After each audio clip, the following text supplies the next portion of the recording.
Áfia, viva o melhor da medicina. Eu estou aqui com o Dr. Fábio dos Santos, médico, cardiologista, pós-graduado em nutrologia.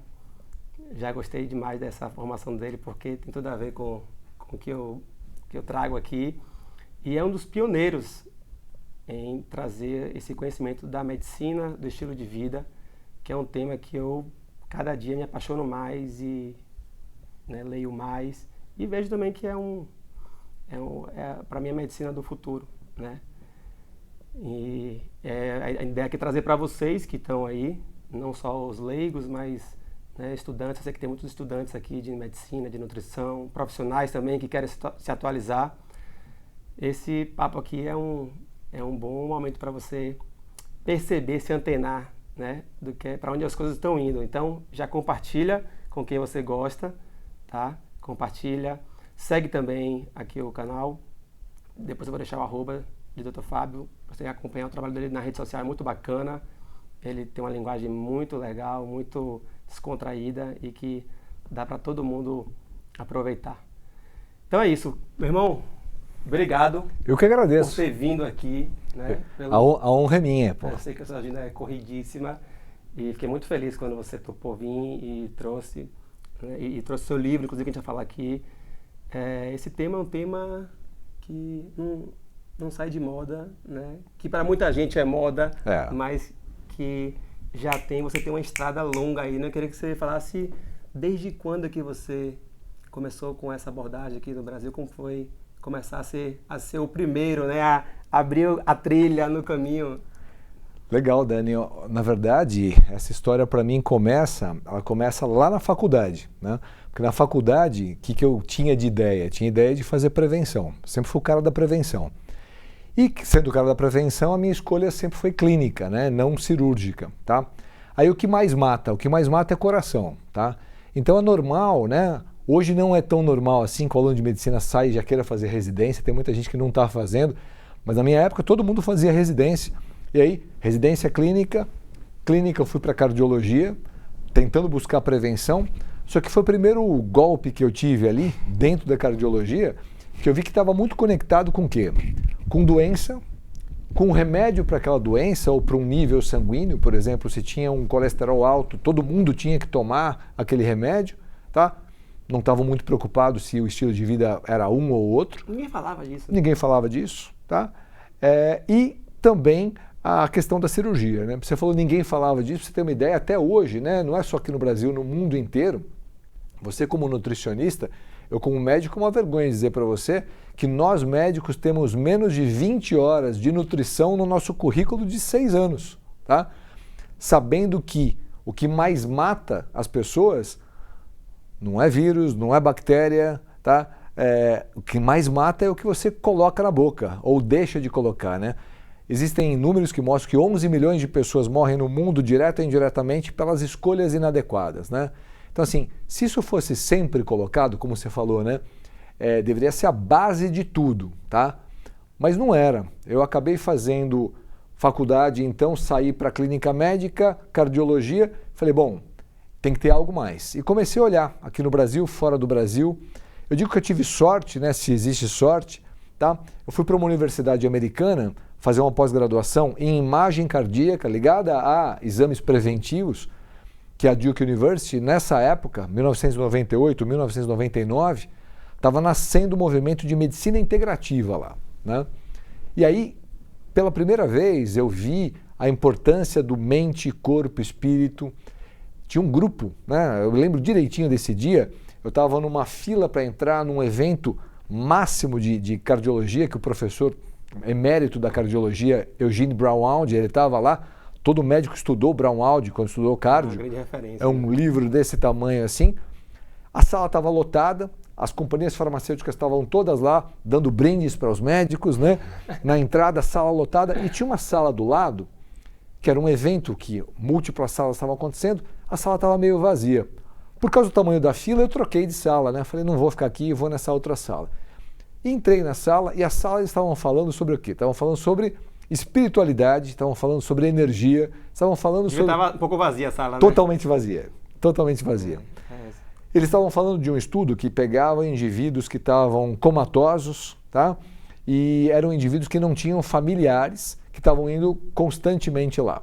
Então, o que eles fizeram? Eles dividiram, um grupo eles fizeram oração e pensamentos positivos, e tinha um grupo que participava ativamente nesse grupo. E o outro, né, acabaram deixando como estava, né? Então, praticamente ninguém visitava, os cuidados médicos continuaram sendo feitos, e a evolução foi completamente diferente. Só por pensar positivo, só por ter intenção e orar, né? E era o grupo de medicina integrativa da Duke University, que estava nascendo, né? E que olhava todas as bases que depois, anos mais tarde, eu fui conhecendo o pessoal da medicina funcional americana, fiz um amigo muito grande, que é o David Katz, que inclusive ele assina a contracapa do meu livro, né? É um dos maiores nomes de prevenção de Yale.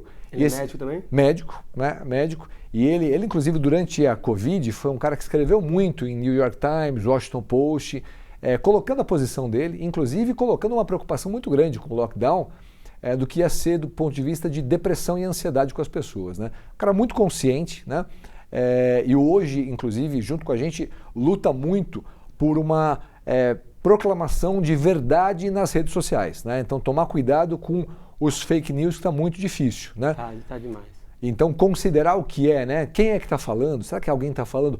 É o Daniel que conhece de nutrição? É o Fábio que conhece de medicina? Né? O que estão falando ali? Então, nessa época, o David Katz falou, tem um grupo americano que é da medicina do estilo de vida e que eu estou assumindo como presidente, né? E nessa época ele falou, Fábio, junte-se a nós, vem para o grupo, né? E aí a gente tem um grupo, que ele é um grupo internacional, que é uma aliança global, tinha também um board internacional e eu fui convidado para sentar nesses dois e trouxe o movimento para o Brasil. Trouxe o movimento com uma sociedade inicial que eu inclusive quis trazer junto a ideia da medicina do estilo de vida, da medicina funcional, da medicina integrativa. Durante 5 anos a gente fez um grande evento aqui no Brasil, depois isso fragmentou e se formou uma sociedade só de medicina do estilo de vida, porque inclusive tinham pessoas dentro do movimento que não acreditavam muito que outras coisas, eu por exemplo acredito muito, né? Que a parte de suplementos com vitaminas, minerais, você abordar de formas diferentes ajude as pessoas, né? Com certeza. Na minha visão, né? Então nessa época eu criei, né? E isso eu sigo até hoje. Eu digo para os meus pacientes que é como se eu tivesse um grande baralho nas minhas mãos, com todo esse conhecimento. Esse baralho, eu vou jogar cartas de acordo com o que eu ouvi do paciente, a necessidade dele, a minha percepção e experiência enquanto profissional de saúde e o que eu vejo, os exames estão mostrando para mim, que caminho que eu tenho que seguir, né? Tem pessoas que, na verdade, eles são verdadeiros alopatas, né? Eles gostam de medicamento mesmo e nem acreditam em, vou suplementar ou então até mudar estilo de vida, apesar que a gente bate. Mas a história é você entender o que a pessoa precisa.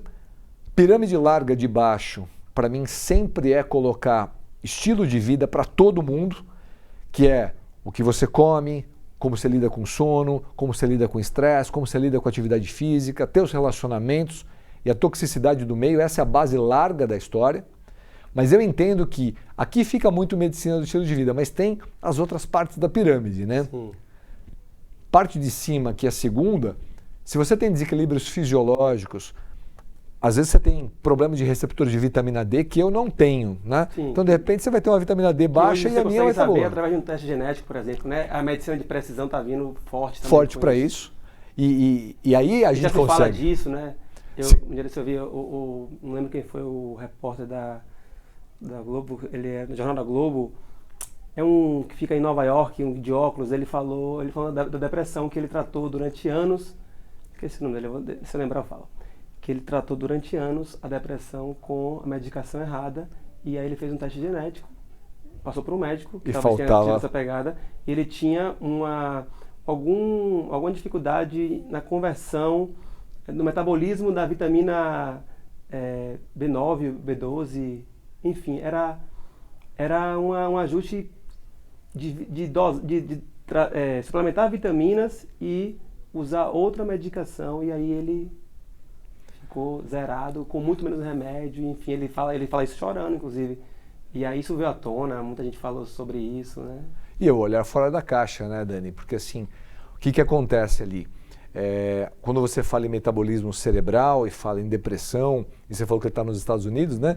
Você vê, só de falar isso, várias coisas vêm à cabeça, né? Tem uma aula que eu falo sobre vitamina D, que eu uso uma expressão do Tom Hanks no filme, né? Houston, we have a problem, né? Tem um corte ali, exatamente em Houston, né? Que é da questão dos trópicos, né? Então você tem o quê? Acima de Houston, você vai ter um problema mais sério. Tem né? menos sol, né? Menos ciclo de sol, né? E quanto mais alto, pior é. Então, conversão de vitamina D, que para tudo e também para o cérebro pode ter um problema. Agora, você falou de vitamina B, os americanos, inclusive, usam muito uma expressão, né? B for brain. Né? As vitaminas do complexo B são extremamente importantes para a energia e para todo o metabolismo cerebral. Então, muitas doenças, quando você vê lá atrás, né, os médicos começaram a mexer com um pouco de parte nutricional e estudaram, seja em áreas básicas ali de medicina funcional, até ortomolecular. Esses caras lá atrás, americanos, canadenses, esses caras eles viram o quê? Que, por exemplo, existia algumas vitaminas do complexo B, principalmente a B3, tá? Que estava muito associada com processos patológicos cerebrais. Hoje a gente sabe que B9, que B12, sabe da importância de B1, de B6, de B12 como um fator de trofismo dos nervos, né, em dores, polineuropatias. Isso é fantástico. E quando... eu lembro que minha mãe é médica, eu lembro do meu avô, há uns, 15 anos atrás, ele se queixando de dores e de cansaço. Minha mãe receitou, aquela cetoneurinha, aquela injetável. Pum. E aí quando eu fui, depois, né, estudante, eu fui ver que era um concentrado de vitaminas, né? Sim. E aí, do complexo B e tal. E aí eu lembro dele falando assim, agora eu sinto vontade de fazer as coisas.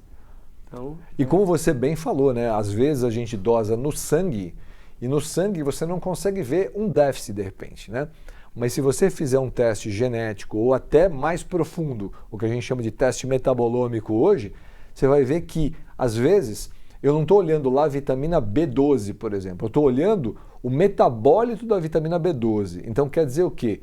Que o teu corpo até pode ter um nível bom de B12, mas ele não está processando bem e não está formando aquele metabólito. Isso quer dizer que você tem um déficit. Então alguma coisa pode ser usada ou um outro formato daquela vitamina pode ser colocado dentro do seu corpo. Eu acho que a própria homocisteína, porque antigamente ninguém falava nada, né? Que não se sabia que tinha risco cardíaco. E aí depois foram estudar e hoje em dia ainda tem médico que não sabe disso, ou se nega a falar sobre isso, ou dosar isso, né? Isso você está 100% correto. Você vê, a homocisteína ainda não é considerada isoladamente um fator de risco, mas será, tá? Da mesma forma que no passado, ferritina não era considerado um fator de risco cardíaco isolado e hoje é um fator de risco isolado.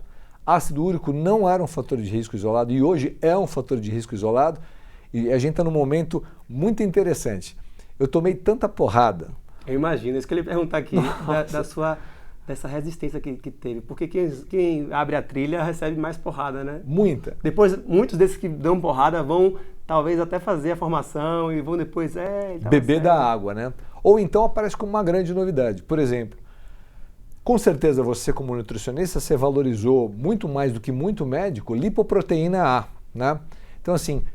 quando a gente fala vai obstruir um vaso sanguíneo, está todo mundo, médico, ainda falando muito de LDL, colesterol ruim e colesterol bom. Isso, colesterol ruim e colesterol bom, tá? Eu ainda tomo pancada quando eu falo em rede social ou num evento. Pessoal, tem que validar isso, tem que valorar isso, mas tem outras coisas na história que têm importância.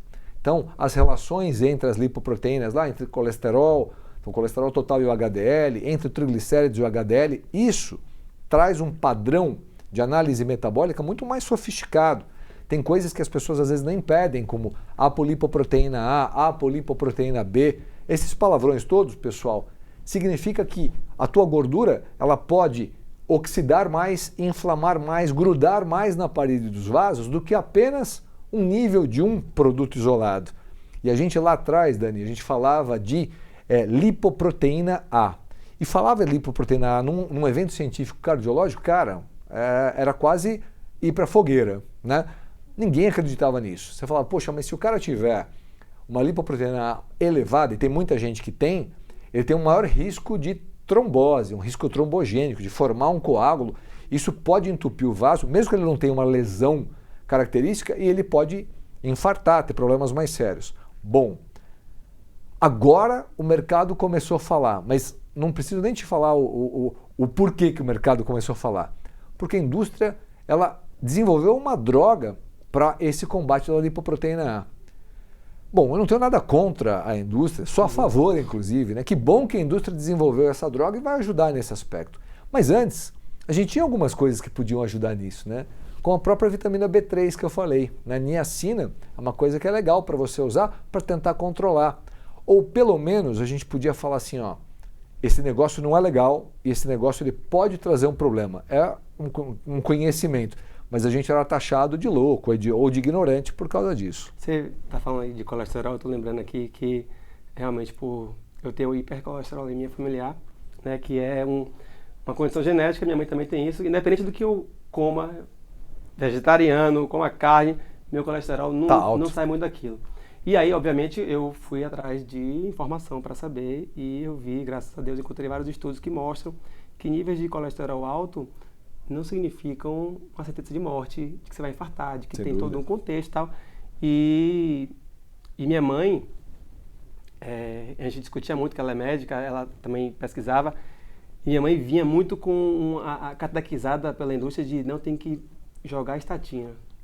E aí logo na pós-graduação, eu fiz uma pós-graduação de nutrição funcional na VP, e as primeiras aulas foi a questão da coenzima Q10, né? Da importância, da questão da estatina, como resolve um problema, mas, né, como desencadeia um outro. E aí depois, de alguns anos, nos Estados Unidos, eu fui lá ver, as estatinas agora vêm na fórmula, com coenzima Q10 e outras coisas. Então, né, isso já se sabia há muito tempo, e depois de muitos estudos, de falar muito, aí depois que... E eu falo que é falta de ética quando você, na minha visão, né? Quando você entra com uma estatina e não entra com coenzima Q10. Aqui no Brasil, a gente ainda não tem estatina com coenzima Q10. Eu nunca vi. Alguns cardiologistas já começam a entender isso e falar, bom, eu vou prescrever em paralelo, e a indústria começou agora a trazer a coenzima Q10. Tá? Mas para mim, conhecimento está lá, né? Todo mundo tem esse conhecimento. A pergunta é, então por que não colocar numa molécula? Porque quando você dá a estatina, que muita gente precisa, eu também sou contra vários colegas que viram e falam, não, se der estatina vai matar a pessoa. Não é assim. Cada caso é um caso, né? Quem não atende paciente é que fala isso, porque muitas vezes você precisa. Você tem um caso de hipercolesterolemia familiar, se seus níveis são altos, se você é um menino que forma muita placa, você vai ter problema se a gente não fizer isso. Mas entrou com a menor dose necessária para o controle, tá? E usa também outras coisas que podem potencializar isso, e a estatina, na verdade, no processo de bloquear colesterol, ela bloqueia a coenzima Q10, que a coenzima Q10 é o ponto-chave importante para a produção de energia dentro das suas células. Sem ela, você não tem o processo de formação de ATP, que é energia vital para toda a parte do teu organismo, né? Então é aí que está a beleza de você poder olhar... De forma integrada, né? De forma integrada. E você, eu falo... Hoje a gente tem muitos colegas, né? Como você, eu, que tem várias formações, graduações, cursos de extensão. Isso tem que ser bem usado, né? Isso tem que ser valorado, isso tem que ser colocado. Às vezes até as sociedades médicas, elas viram assim e falam, olha, você só pode falar que você é graduado nisso. Não fale que você é pós-graduado naquilo. Poxa, você foi pós-graduado numa área super bacana, numa universidade super bacana. Por que os médicos não podem falar, né? Por que os advogados, de repente, podem falar, ou então os engenheiros? Qual que é o objetivo disso, né? Agora, a polarização... São muitos interesses por trás, né? Que as pessoas nunca vão entender, né? Mas uma coisa é fato, o conhecimento, ele é libertador, ele sempre vai governar a ignorância, né? Libertador. Talvez é isso, talvez assim, conhecimento governa a ignorância, então você está sabendo demais. Você saber é poder, né? Conhecimento é poder. Então, mas eu acho fantástico porque a gente vive a era da transparência, da internet. Hoje a gente tem acesso a um artigo científico, ao conhecimento, basta você pesquisar, né? Você vai lá no PubMed ou qualquer outra plataforma e se você for atrás, você vai ter acesso ao que há, sei lá, 30 anos atrás você só tinha nos livros dentro de uma faculdade de medicina, que era uma coisa, né? Muito pouco acessível, uma bolha. As nossas mentes só têm que ficar preocupadas com o excesso de informação que tem, Porque aí entra num outro problema, quando a gente está falando de lifestyle, né? Que esse excesso de informação, e assim, não sei como você se comporta em relação a isso, eu tenho uma tendência, né, até compulsiva dessas coisas, que você falou uma coisa que é interessante aqui, eu vou lá e bum, tento buscar, vou lá buscar uma informação, da onde veio isso conecta com aquilo. Então, a gente tem que tomar cuidado também, né? Tem que respirar no meio da história. Tem que ter esse equilíbrio aí. Eu sou muito curioso e eu começo a pesquisar. Quer ver uma coisa? Eu estava estudando esses dias sobre o TEMAL, aquela molécula que é produzida pelas bactérias do intestino. Eu tenho estudado muito microbiota intestinal. Fiz o curso de modulação intestinal com o professor Murilo e tal. E aí eu botei lá TEMAL. Assustou. Aí vi lá risco cardíaco, aí comecei a pesquisar.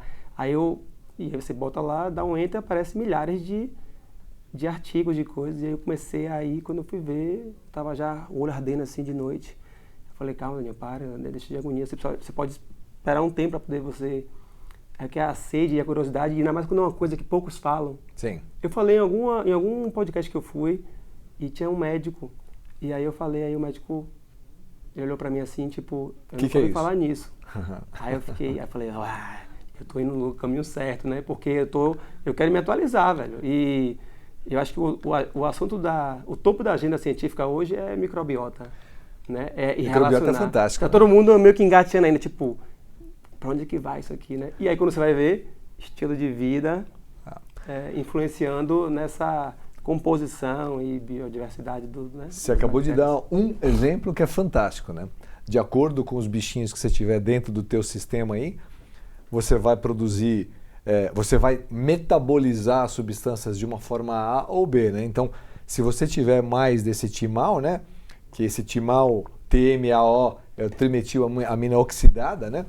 O que você vai fazer? Você vai formar mais placas de gordura dentro dos teus vasos sanguíneos, né? A depender da bactéria que você tem lá, do tipo, quantidade, dependendo da bactéria. Então, dependendo do que você come... Isso jamais era cogitado, né? Foi cogitado. Aliás... Nem nessa época que você foi lá? Não, e hoje. Veja bem, isso você sabe, eu sei, porque a gente é curioso e lê. Se eu chegar com essa informação num evento forte da cardiologia tradicional, vão me olhar, opa, o que é isso que ele está falando? Eu acho que é bobagem. Está querendo aparecer. Eu acho que não tem nada a ver. Tem medicamento para isso? Não tem artigo científico? Tem algum, mas assim, tudo bem, mas tem medicamento para esse cara? Não tem. Então não é pauta agora. Entendi. Vira pauta quando você tem dor e solução imediata, né? Mas a solução a gente pode ter várias soluções. A gente acabou de falar aqui. Se você mudar o teu estilo de vida e mudar as bactérias que estão lá dentro do teu intestino, tá?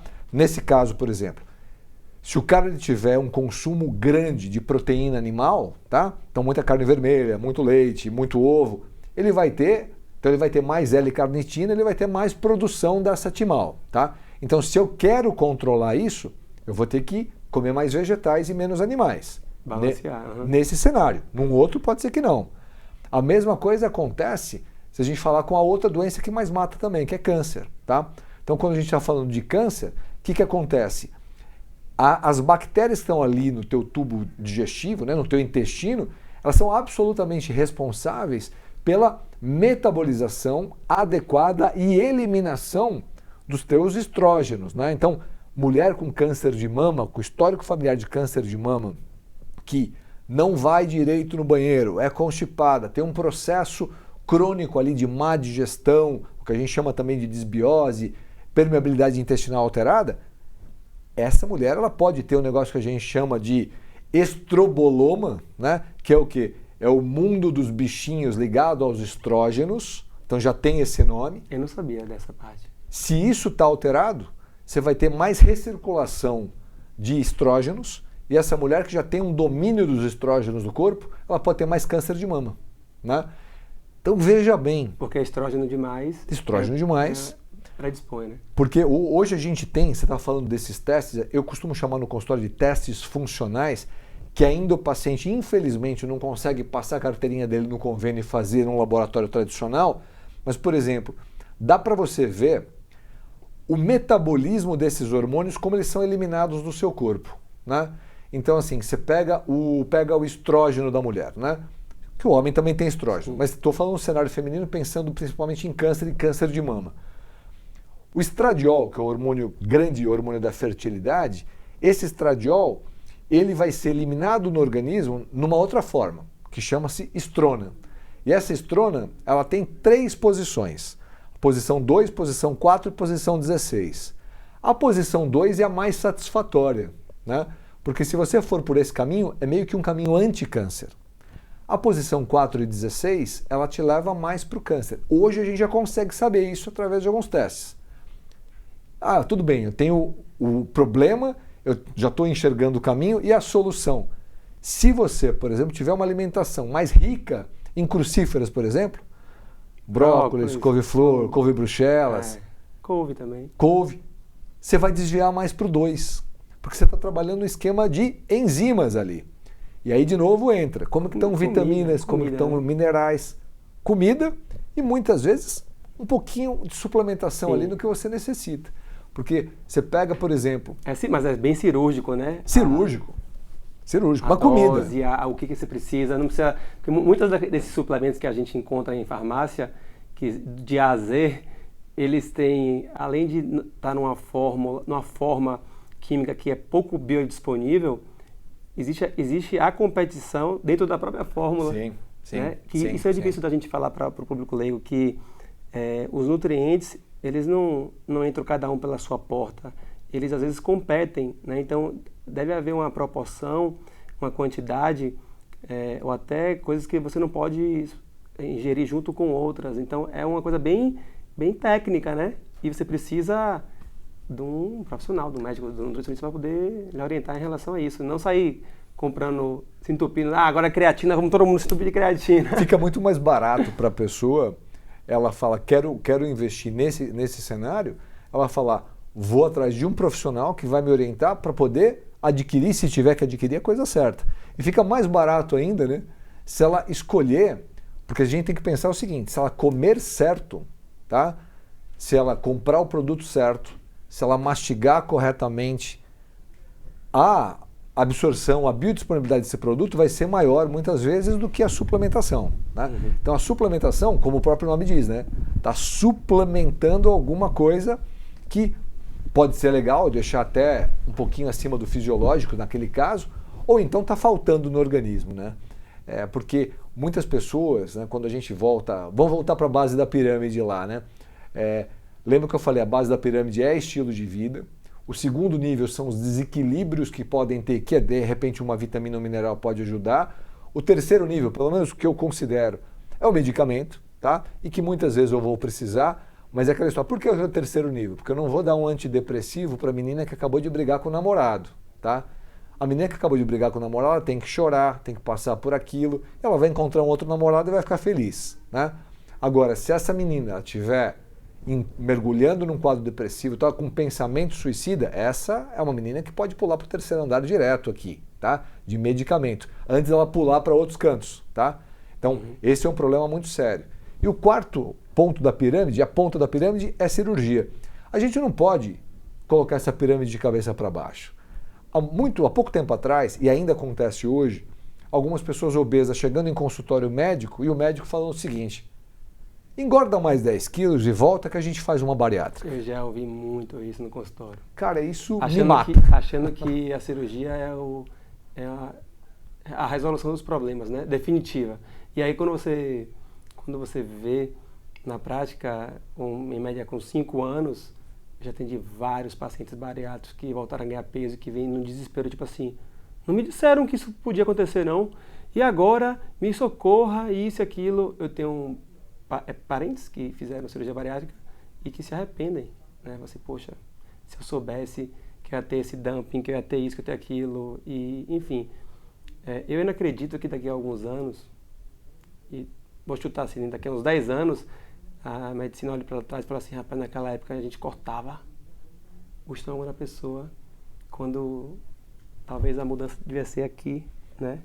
Porque muitas dessas pessoas não tratam a parte psicológica ou essas deficiências que podem estar desencadeando, ou, sei lá, trazendo algum tipo de marginalização da leptina, da grelina, enfim, esses distúrbios, desequilíbrios desses hormônios, né, que nos provocam saciedade ou fome.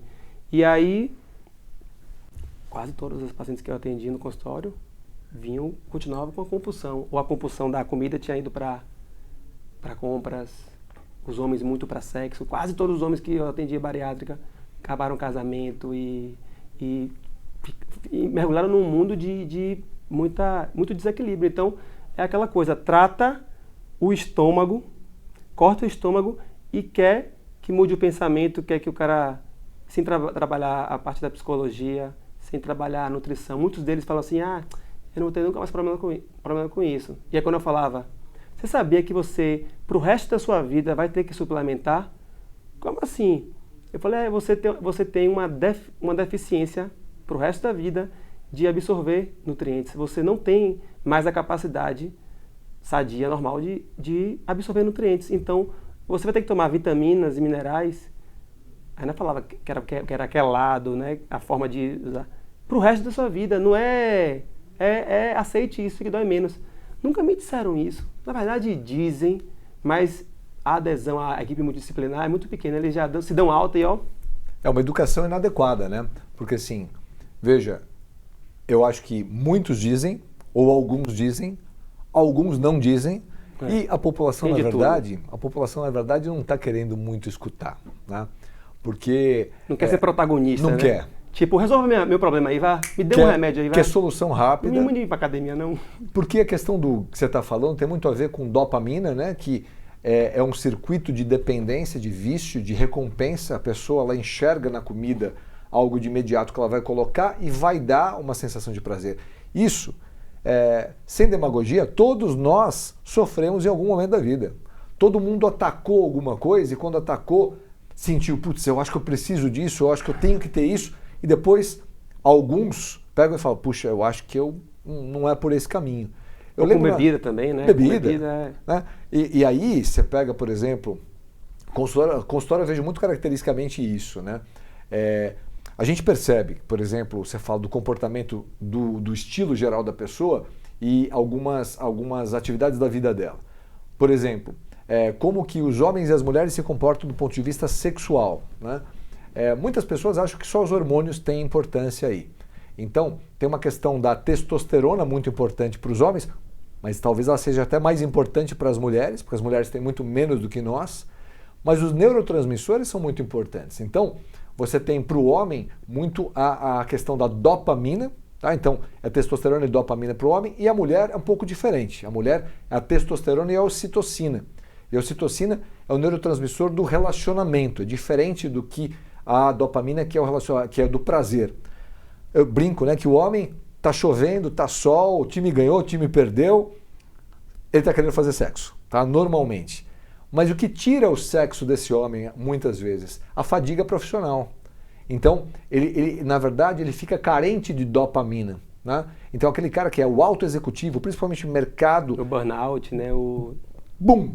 Estresse em alta. Quando isso vai para baixo, às vezes esse cara fala, puxa, caiu. Aí você fala, a testosterona deve ter embaixo. Às vezes até tá.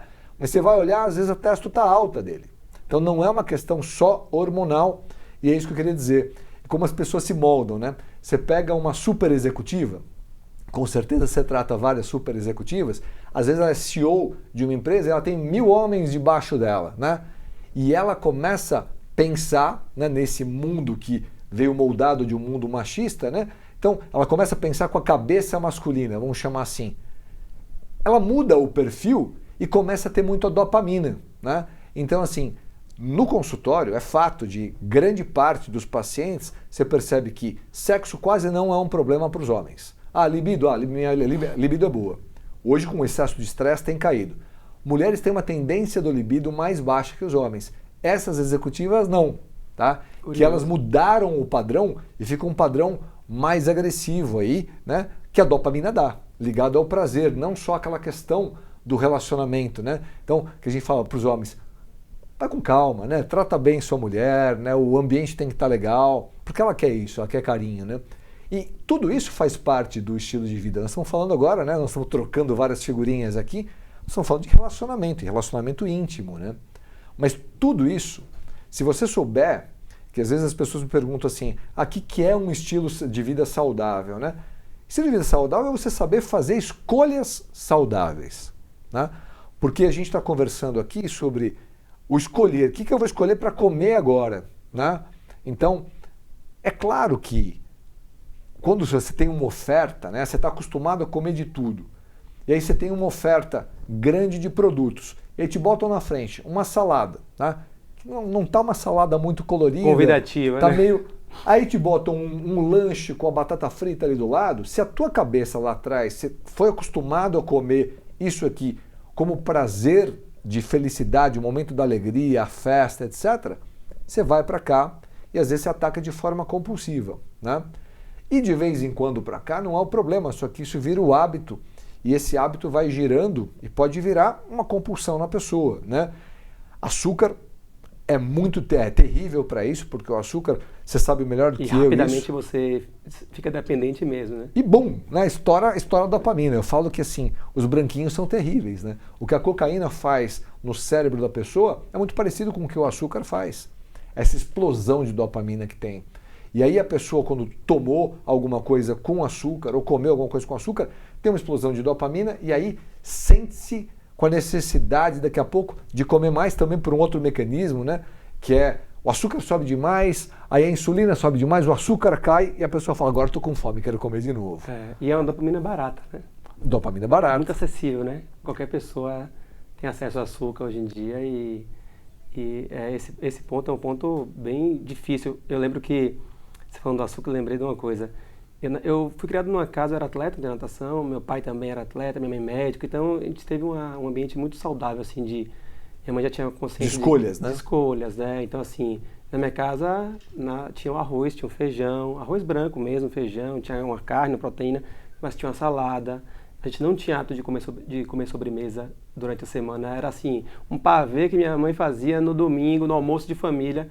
Então eu fui muito regrado, horário de dormir, horário de acordar, muita disciplina, né? O esporte me trouxe muito isso, me ajudou muito, graças a Deus. Mas aí, eu ali pela minha adolescência, eu comecei a namorar com uma garota que ela morava sozinha.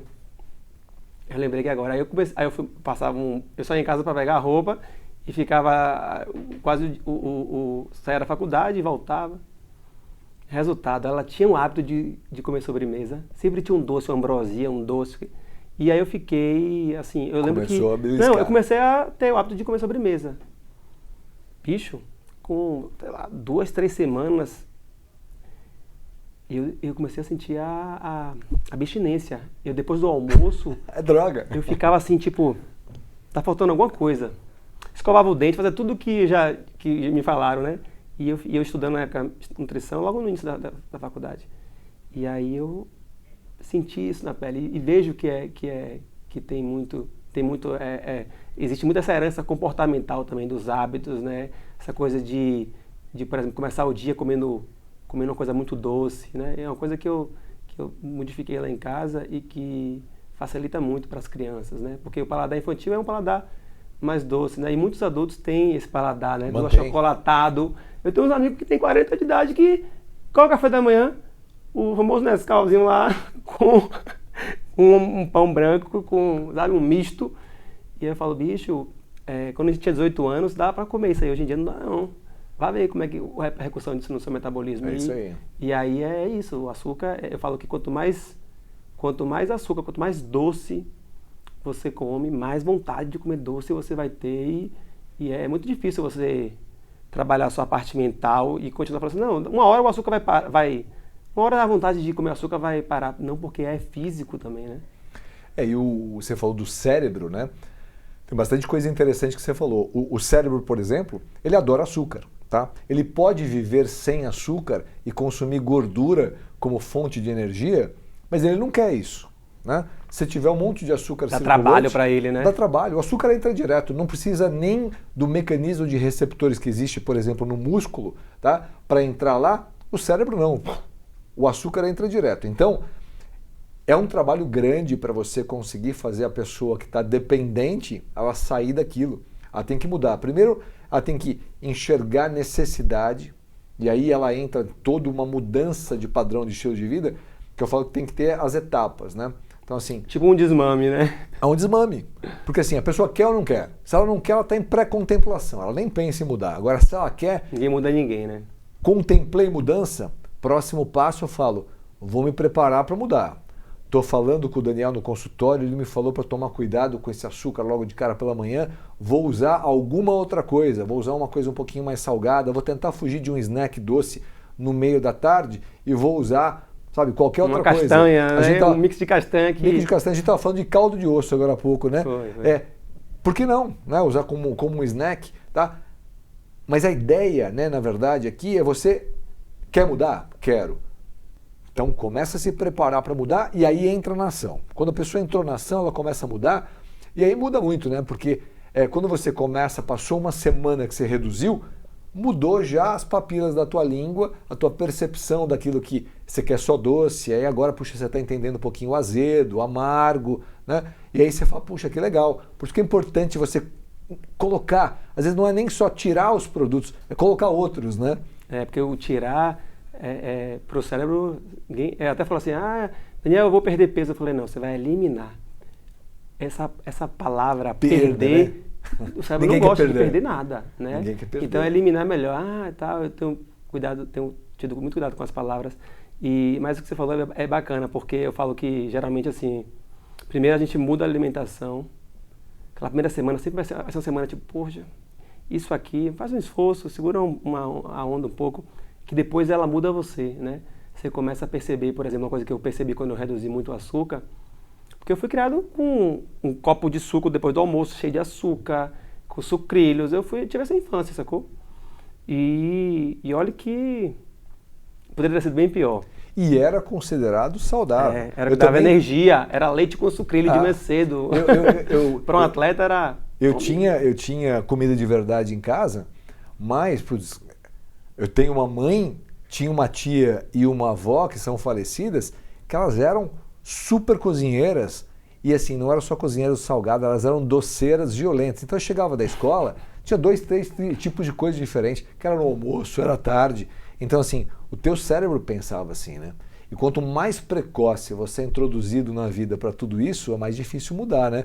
Tanto é que a gente, dos grupos de estilo de vida mundial, falava assim, tinha que ter uma lei para até 2 anos de idade a criança não entrar em contato com açúcar, porque daí ela ia ter ainda não tem maturidade cerebral, mas assim, pelo menos ia tentar neutralizar um pouco aquela informação inicial do que é prazer, porque se tiver uma informação de prazer muito grande ali, é muito difícil mudar, né? É o que você falou. E ela passa a não aceitar a fruta, as outras, fica tudo insosso, fica tudo, né? Isso é uma loucura, porque muitas mães fazem isso, né? É o biscoito de maisena, é isso e aquilo.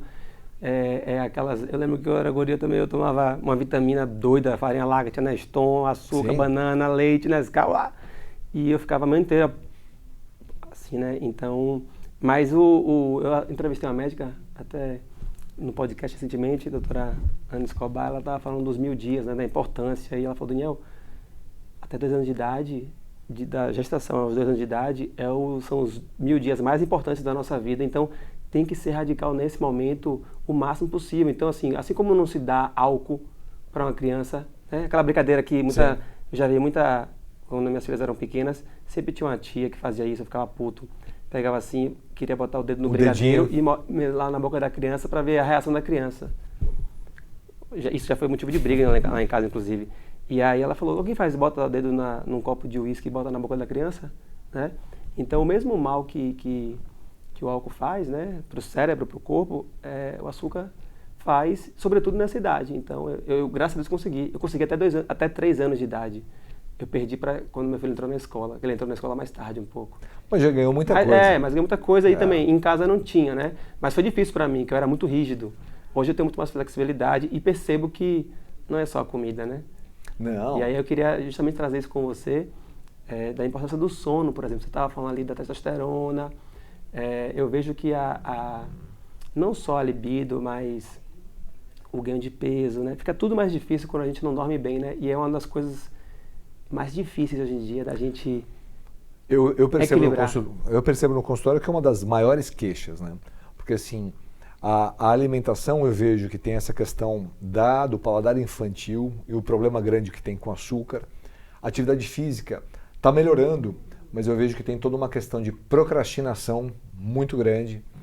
A questão do estresse é uma questão absurda. A gente depois até acho que pode entrar na questão do estresse, o quanto o mundo está estressado e o quão pouco é feito para isso, mas existem já alguns movimentos, né, para isso. E sono parece uma coisa assim... um desperdício de tempo, né? E muito difícil. Tem muita gente que considera, né, desperdício de tempo. Tem muita gente, quando a gente fala no universo de, por exemplo, performance e produtividade, acha que é um barato trabalhar o 24/7. Cara, 24/7 vai dar pau, com certeza. Tem que respeitar o sono, né? E sono, putz, a gente pode ficar falando um podcast inteiro de sono, né? Mas assim, é uma queixa muito grande, tá? A queixa não é só de insônia, né? Porque assim, a gente tem que diferenciar insônia e restrição de sono.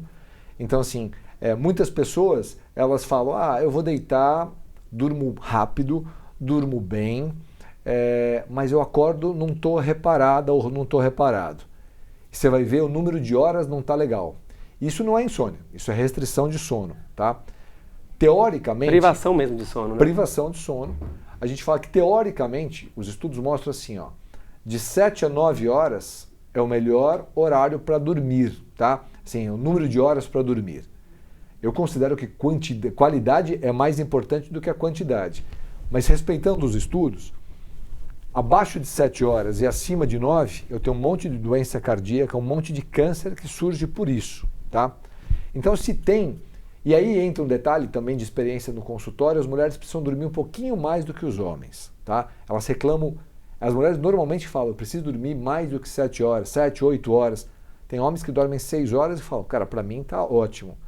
Eu durmo entre 6 e 7 horas, né? E hoje eu controlo bem isso, inclusive uso esse anel aqui que controla muito como é o meu sono, né? Então eu uso especificamente por isso. Assim, bem fiel, tá? Acho que de tudo que tem no mercado, esse anel foi o que eu encontrei que é melhor nesse aspecto. Monitora outras coisas também, mas o sono é uma das coisas mais importantes ali que eu consigo controlar. E dias que são dias complicados, você foi num evento, numa reunião, dormiu menos, você olha, tá muita coisa vermelho. No outro dia você fez tudo certinho, tá tudo azul, te dá lá ótimo, muito bom, bom. Se aparece para você algo que não é bom ali, você tem que ficar preocupado. Mas insônia você vai ter, e cada vez está maior esse número, né, na população, pessoas que demoram para começar a dormir, pessoas que acordam, e tem muita gente que pica a noite inteira, e tem também... A apneia do sono também, né? A apneia do sono. Que está ligadíssimo a infarto, né? Que é um dos indicadores de risco. E roncou, né, Daniel? Roncou, faz apneia, tá? Porque a pessoa fala, eu ronco, mas eu não faço apneia. Não existe isso. Por quê? E não atrapalha o sono do que está do lado, né? E o ronco, na verdade, que está obstruindo a tua via respiratória. Se obstruiu, você roncou para desobstruir, tá? Então você fez uma hipopneia ou apneia, e pode ser grave. E se você tiver uma apneia moderada é importante, pode aumentar a morte súbita, aumenta a doença cardíaca, infarto e outras, aumenta câncer, aumenta demência, aumenta um monte de problemas, tá? E tem a questão do sono não reparador. Às vezes a pessoa fala, puxa, eu tenho essas coisas e também não tenho sono reparador, que pode ser por restrição ou pode ser por insônia. Tem um estudo recente de Harvard que os caras falaram o seguinte, se você tiver um sono entre 7 e 9 horas, se você dormir rápido, deitou e não teve uma latência ali até conseguir pegar no sono, se você não ficou picotando ali a noite inteira, tá? E acabou a noite, você falou, tem um sono reparador, e com isso também coloca, né, se não tem ronco e apneia, tá? Essa pessoa, ela tem uma tendência muito maior em uma vida longa, longevidade e menos doenças, né? E um número grande, você pode aumentar bem a sua longevidade, né? Eu vejo que você fala muito sobre isso, eu gosto também de estudar esse tema, e está bem alto agora, né? Como viver até os 100 anos, Netflix botando, tem aquele livro também das Blue Zones, sim, né? Eu li os dois, mas é muito legal, vocês conseguem medir, avaliar, né? O quanto que cada aspecto desse do estilo de vida influencia, né? O sono é um dos maiores? Sono é bem importante, não é dos maiores quando você vai nas Blue Zones, né? Até uma coisa que a gente estava conversando e falando sobre o estilo de vida, para fazer um belo estilo de vida e poder viver mais, e isso na verdade fica muito caro, né? As Blue Zones mostram que não. As Blue Zones, que são os cantos do mundo onde as pessoas vivem mais, onde você tem maior concentração de centenários e supercentenários, centenários acima de 100, supercentenários acima de 110, são vilarejos... Lúcidos, né? Lúcidos e ativos. Isso. Não é só viver mais, né? Que não é só lifespan, que é o tempo de vida, é health span, é isso mesmo, é tempo de vida saudável. Ativo. E nas Blue Zones está cheio de centenário ativo e saudável. Assim, os pontos que mais importam para esses caras, tá? E tem um estudo que é bem conhecido de Harvard, está na 8ª década já, que fala aqui sobre felicidade, sobre longevidade. Primeira coisa é o relacionamento que eles têm entre eles. É a comunidade. Com os amigos, né? Com a comunidade. É essa comunidade. Eles têm uma comunidade forte, têm missão de vida, eles têm algum objetivo. Que eles chamam de Ikigai, né? Tem um que chama de Ikigai, Isso. né? Tem até um livro que me dá, eu não li ainda, Ikigai. Qual é o seu propósito de vida, a sua missão, né? O pessoal de Okinawa é isso mesmo, é uma das coisas. Interessante que você perguntou isso, cada uma das regiões tem alguns pontos que são os mais fortes, né? Mas assim, grande parte deles tem muitos vegetais como base. Ter como base não é não comer animais. Essa foi uma das grandes brigas minhas dentro do grupo de lifestyle mundial e aqui no Brasil. Tinha muita gente que falava, tem que ser vegano. Cara, não tem que ser vegano. Vai lá para os extremos, né? Tá? Até mesmo porque os maiores resultados de saúde em termos de dieta estão nas dietas do Mediterrâneo, né? Que tem muito peixe, né? Que tem proteína animal também saudável, né? Então, assim... Que tem a fermentação como base também, eu vi que tem isso, né? E eu acho que... então, essas peculiaridades existem nas regiões, mas essa história da alimentação, da movimentação, e a movimentação você fala, então tem que fazer uma academia super high-tech. Não, né? É caminhar muito. Então, eles caminham muito. Tem vilarejos lá que são ladeiras, né? Então, você pega na Itália, né? E é da Sardenha, eu acho, Sardenha, né? né? Os caras ficam tocando a cabra, né? Sobe lá, vai atrás do bicho, desce. Aquele morro cheio de pedra, né? Tem que subir com atenção, tem que descer com atenção. Os japoneses de Okinawa, eles sentam praticamente no chão, eles fazem a jardinagem, estão trabalhando a própria comida também, estão plantando as coisinhas ali. Então tem toda uma questão, né? Do propósito, do sono, do movimento, do cuidado com o estresse, da alimentação. Então tudo isso é importante, né? Agora, já que você me perguntou de sono, eu queria comentar com você um negócio que eu acho que é bem legal, acho que o teu público vai gostar, né? Tem um psicólogo clínico americano chamado Michael Breus, né? O Michael Breus, oficialmente, tá? No mundo, eu aprendi isso na faculdade, né? Existem 2 tipos de dormidores aí, tá? Aqueles que são chamados, os americanos chamavam de early birds, né? São que dormem muito cedo e acordam muito cedo. Uhum. E tem o night owl, que é a coruja, né? Então vai dormir muito tarde e acorda muito tarde, tá? Esse cara, ele virou e falou, puxa, mas isso tá completando tudo. Muitas coisas que a gente aprende na faculdade não completa todo o ambiente que a gente vê, os 360 graus, todos os pacientes que entram. E ele começou a observar e ele começou a comparar o cronotipo de cada pessoa com os animais na natureza. Eu acho que isso é fantástico. O relógio biológico, né? Como que o dia e a noite interfere. Né? E a cronobiologia, cronotipo... Até na produtividade, né?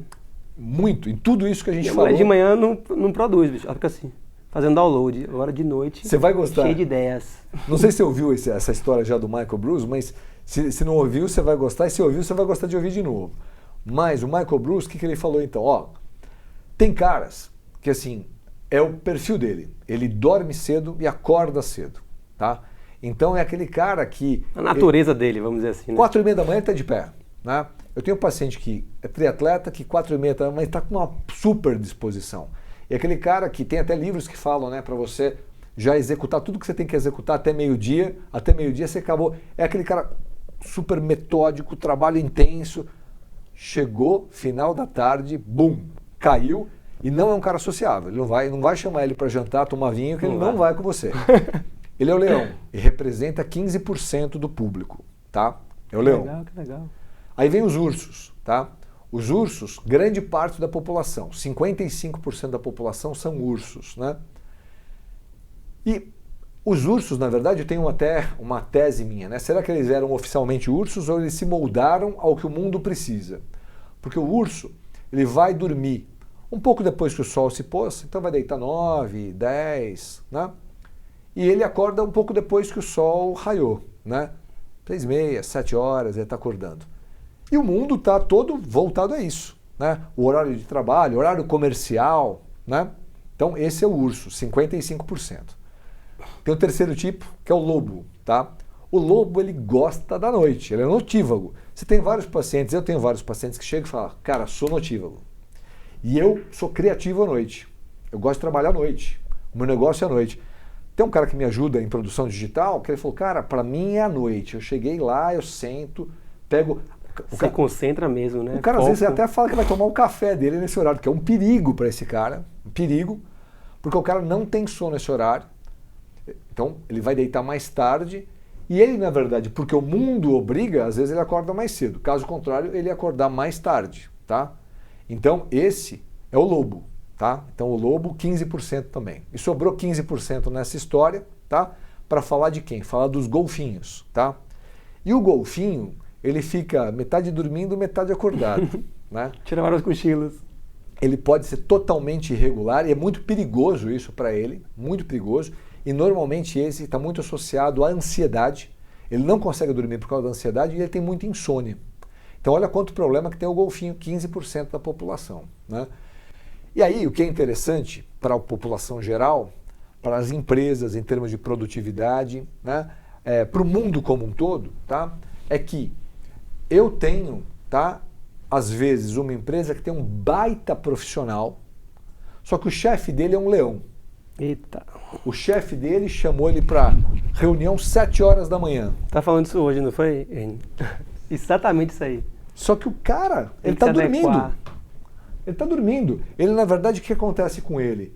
Ele, veja bem, o cara que acordou 4h30 da manhã, o cortisol dele às 7 horas já está lá em cima. O cara, então esse é o leão. O cara que é o urso, cara, 7 horas da manhã, ele está entorpecido pela melatonina ainda. Essa é a primeira relação hormonal do sono, tá? Quando você acorda, sobe cortisol, cai melatonina.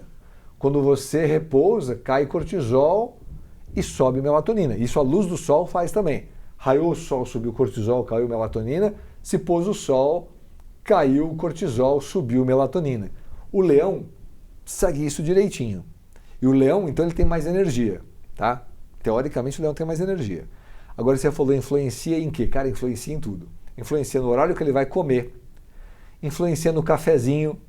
Porque, por exemplo, um cafezinho para esse cara que o leão, que acordou 4h30, o cortisol dele já subiu, tudo bem ele tomar um café aqui às 7 horas da manhã.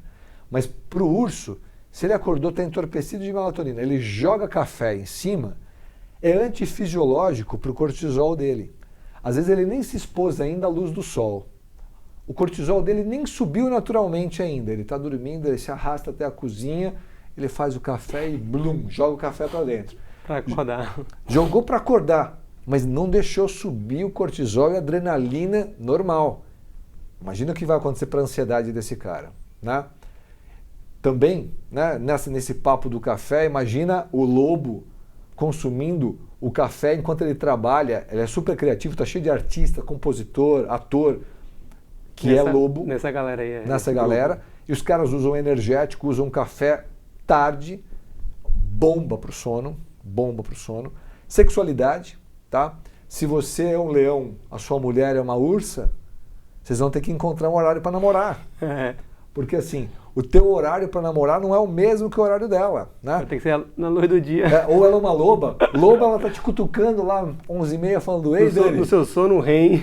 Dani, eu tô querendo alguma coisa. Você fala, meu Deus do céu, já tô cheio de melatonina. Não, porque assim, tem um lance de testosterona e estrógeno também, que está subindo junto com essa história, né? Então assim, você foi dormir, você tem uma queda natural, né? Óbvio que não é aquela queda absurda, mas você tem uma queda natural. Então, é uma orquestra tão linda o corpo humano, que quando você entende essa funcionalidade, sabe jogar com aquelas cartas que eu falei, você consegue personalizar tratamentos, né? Então assim, eu atendi uma médica recentemente, ela trabalha em serviço público, né? Eu tenho um consultório em Santo André, tenho um consultório em São Paulo. Hoje eu fico mais em Santo André do que em São Paulo, mas eu atendi lá em Santo André. E ela me falou, Fábio, eu vou largar meu emprego. Eu falei, por que você vai largar seu emprego? Porque eu não aguento acordar cedo e eu tenho um monte de reunião 8 horas da manhã, eu prefiro acordar 9 horas da manhã. Eu vou ser produtiva dali para frente, tá? Ela claramente é uma ursa, né? E se a gente pudesse falar lá com a chefia dela, falar, ó, ela é uma super profissional, deixa ela entrar um pouco mais tarde, sair um pouco mais tarde, né? Às vezes muitas pessoas são demitidas por causa disso. O home office tenha sido muito bom para essas pessoas que são os extremos, né? Eu acredito que sim, porque na verdade você tenta adaptar ao seu cronotipo, né? Uma coisa que você pode pensar também a gente muda o cronotipo durante a vida? Claro que muda, né? Criança claramente tende a ser leãozinho, dorme cedo e acorda no meio da madrugada e te acorda, né? Você é pai de 3, você sabe disso. Né? Então, recém-nascido. Depois a criança começa a se comportar segundo o que o pai e a mãe quer, como um ursinho, vai dormir tal horário e vai acordar tal horário para ir para a escola. O adolescente começa a te desrespeitar e começa a virar um lobinho, quer ficar na telinha até mais tarde, e aí pode perder produtividade no outro dia. E aí a gente assume na vida adulta quem é o bicho que a gente é. Mas você falou um ponto importante, eu tenho filhas gêmeas, tá? Que não são idênticas. Engraçado isso. Elas têm 6 anos e com 3 para 4, eu já percebia isso. Elas dormem no mesmo horário, que a gente bota para dormir, vai todo mundo e elas realmente dormem, apagam no mesmo horário. Só que uma delas é a seguinte, ela é Helena, ela sempre acorda mais cedo. Ela abre o olho e ela já levanta, já contando, meu pai, eu já sonhei com isso, aquilo, pilhada, sabe? Falando, acorda e levanta assim como se fosse, dá pra correr uma maratona agora. Minha outra filha, Marina, ela acorda com o barulho da irmã, ela faz assim com o olho, aí fica lá, tem aquele denguinho, se eu forçar muito a barra ela chora, então eu dou um beijo, faço. Às vezes ela demora questão de 10 minutos para levantar da cama. E tendo dormido no mesmo horário, sem nada que teoricamente tenha atrapalhado o sono dela e tal. Nada patológico. Nada. Né? A gente seguiu muito a regra isso. Depois de 6 horas da tarde, nada de estímulo, nada de... Nem de muita brincadeira, porque eu chegava às vezes do trabalho, nós eram muito pequenas e queria brincar de jogar pra cima, correr, pega-pega, minha mulher... 6 horas, não... Calma aí, slow down. Muito cri-cri nisso. Então, não tira esse viés. E aí, engraçado que essa que acorda cedo, Helena, que acorda disposta demais, elas vão para a escola juntas, eu levo sempre, ela é aquela que qualquer passeio de carro, se eu for passar mais do que 10 minutos no carro, ela... Já era. Não de manhã indo para a escola, né, que ela está ainda com cortisol lá altíssimo, mas assim, na volta da escola, que elas estão cansadas, uma volta, pererê, parará, perguntando, falando como foi a escola, e ela já fica assim, ó. Aí ela dorme. Então ela dorme durante o dia, alguns cochilos, se parar. Se não for, também ela pede para dormir um pouco mais cedo, e aí a outra acaba sendo punida, porque, não, vamos dormir as duas e tal, senão elas, irmãs gêmeas, e vão para a escola, senão viram uma loucura. Não posso levar uma, depois levar, tem que ser, todo mundo pega a mesma carona. E aí essa que dorme, que acorda mais preguiçosinha, Marina, ela, se eu estimular, ela fica, gente, olha só, vou fazer aqui uma dança, uma apresentação, 9 horas da noite, se eu deixar lá. Ó a lobinha e a leoa, né? Então, lobinha e leoa. Então eu já percebo isso, sabe? Que tem essa diferença. E são gêmeas, né? Então eu acredito total nisso que você falou. Achei muito legal essa analogia. E isso, na verdade... Como eu te falei, se o pai, a mãe sabe disso, pode tratar de forma diferente, então não vai ser um lance de bullying ou repreensão ali nas escolas, né? Então se as escolas entendessem isso também, nas organizações, o colaborador ele poderia ter um planejamento melhor, né? Planejamento de reunião, tal, de schedule, e também, né, no casal, né, o que a gente falou, né, até de compreender, putz, eu tenho sono nesse horário, então, sabe, aqui não vai rolar, mas vai rolar pela manhã. Quando você pega a sexualidade, você faz uma pesquisa ao redor do mundo, todo mundo quer transar à noite. Quer transar entre 9 e 11 horas, é o grande movimento sexual do mundo, é entre 9 e 11 horas da noite. Mas nem todo mundo tá legal, tá? Você já acabou de me falar aqui de uma leoa e uma loba que vão se comportar, se forem assim durante a vida, porque pode ter as mudanças, vão ter problemas lá na frente de cansaço ou hiperativação em momentos diferentes, né? Então, de novo, cada vez mais a gente vê, né, que a personalização ela é muito importante. Então, se a gente colocar tudo dentro da caixa e falar, olha, é assim, então a gente passa por tudo, né? A gente deu uma volta em muita coisa aqui, né? Desde um nível laboratorial que eu vou olhar e falar, tem que tomar tal remédio, ou então de falar assim, puxa, você não pode comer isso ou tem que comer aquilo. Tem o comportamento do sono, né? O estresse, a atividade física, tem que fazer horário, tal, né? Atividade. Tem gente que é terrível treinar de manhã. Isso. Que o músculo não acordou, capaz de se lesionar. Tem gente que já treina de noite. Quando eu treino à noite, eu fico super agitado e eu às vezes fico abrindo a boca durante o treino. Meu treino tem que ser no máximo até 6 horas da tarde. Idealmente, no final da manhã, eu me sinto super bem. Eu claramente sou um urso que o mundo às vezes me modifica para ser um lobo e ficar um pouquinho mais, né? Mas eu sou mais para urso, porque assim, eu treino, o horário que eu tenho para treinar é de 7 às 8, e aí às vezes eu fico um pouco mais, 7 às 8 e meia. Da noite? Da manhã. Ah, da manhã tá. Da manhã. Mas o meu treino, o começo do meu treino é meio arrastado. O meu treinador ele fala assim, putz, o doutor tá dormindo ainda, né? Mas assim, eu jamais me vejo acordar 4 e meia para me preparar para um triatlon, por exemplo, né? Para mim é difícil também. Esse cara é o leão, né? Agora, não tem triatleta que é urso ou lobo? Tem, mas ele vai ter que adaptar o horário de treino dele, cara, porque senão, é o que você falou, não é só energia, é lesão, tá? Tem muita lesão por isso, perfeito, você colocou isso aí, é perfeito, tem muito disso que acontece, é tipo de suplementação que esse cara vai fazer, tipo de alimentação que ele vai fazer, tá? Agora, aí você pode jogar várias coisas, né? Por exemplo, se você pegar, eu por exemplo, tenho que tentar começar com um treino um pouco mais leve, leve e moderado, para começar a pegar no tranco.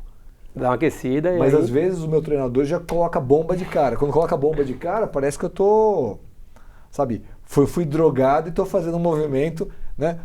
Mas eu tomo cuidado com isso, eu não faço estímulo de cafeína de cara, eu espero, normalmente eu falo para as pessoas, né? Cafeína, ela é legal sim, tá? Mas sabendo usar, né? Normalmente deixa o teu cortisol subir primeiro, não induz o teu corpo a esse veneno. Como saber para o leigo, que a gente já reconhece fácil, para quem não sabe, um monte de gente neurótica aí querendo dosar isso e... Eu colocaria 60, 90 minutos, depois de acordar, toma teu café, tá? E é também quando você tem uma percepção, como você falou, uma percepção de você não estar meio lento assim, né? Isso. Você já tem tem gente que acorda um pouco mais disposto, né? E talvez tenha muita gente que vai falar assim, Daniel, esquece que eu, por não dormir bem, nunca vai sentir uma disposição, né? Aí aquela pessoa que está com cortisol altíssimo, né? Que não nesse horário, né? Nos outros horas do dia, porque o estresse eleva o cortisol. Sim. E aí, nesse horário que uma fadiga adrenal, né? Muito grande, na hora que era para estar, não tá. E aí é o perigo, né? Porque na fase aguda do estresse, e até falando nisso, tem um relatório que saiu essa semana, chamado World Health Day.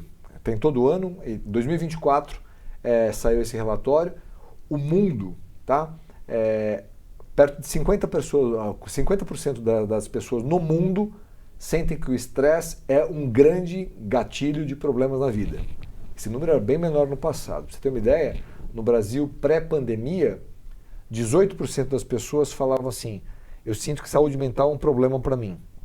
Agora, em 2024, mais de 50%, 54% das pessoas falaram, eu acho que eu tenho algum problema de saúde mental. Né? Isso está só aumentando. Tá? E aí essas pessoas, elas sofrem estresse agudo, às vezes a todo momento, dependendo do qual é o ambiente que ela está, e ela normalmente vem de uma longa história de estresse, que pode ser pessoal, pode ser profissional, pode ser as duas coisas. e eu gosto de perguntar no consultório qual é o tamanho da mala que você carrega, por quanto tempo você vem carregando e você enxerga por quanto tempo mais você vai carregar. Então, problemas pessoais de longa data ou profissionais de longa data, as pessoas estão carregando malas pesadas durante muito tempo e vão carregar. Essas pessoas têm estresse crônico e elas, na verdade, fadigaram, é o que você acabou de falar. E quando você fadiga, né, que a gente fala de fadiga adrenal, tem quem diga que fala tem fadiga adrenal ou não tem, mas uma coisa que tem é fadiga crônica, e a fadiga crônica leva a um distúrbio hormonal entre os distúrbios, a uma produção inadequada dos hormônios da glândula suprarrenal, que é responsável pelo controle de estresse, e aí você faz o quê? Tá tudo bagunçado. Às vezes no estresse agudo você faz pico, mas no estresse crônico até cai demais o teu cortisol. E o cortisol, as pessoas me falam, cortisol é hormônio de estresse? Eu falo não, cortisol é o hormônio da vida. Porque assim, se te faltar cortisol, você morre. Porque você está inflamando a todo momento no teu corpo para poder sobreviver. E quando você inflama, você usa o seu cortisol natural para reparar, né? Para reparar aquela lesão inflamatória. Se eu não tiver cortisol, tanto é que as pessoas que têm fadiga crônica, elas, olhando agora um mapa aqui que vocês que estão vendo o podcast não vão conseguir enxergar, mas o Daniel vai conseguir enxergar aqui, que é o mapa dos hormônios esteroides. Eu tenho colesterol, que falam tão mal dele, né? Mas o colesterol é a molécula que forma todos os hormônios esteroides, então a gente precisa matéria-prima, dele, né? Matéria-prima. Aqui para baixo eu venho e formo o cortisol, que é o hormônio da vida, eu preciso dele para poder sobreviver. A questão do estresse, que é reação, né? É aquela fuga ou luta o tempo inteiro. Quanto mais estresse você tiver, mais você vai usar.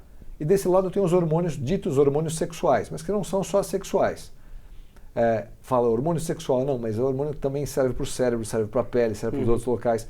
A testosterona é hormônio sexual masculino. Não, a mulher tem testosterona e o homem tem estrógeno também. Boa lembrança. Isso é uma forma didática que acaba induzindo ao erro, né? Porque você acha que não tem. Essas coisas empacotadas, né?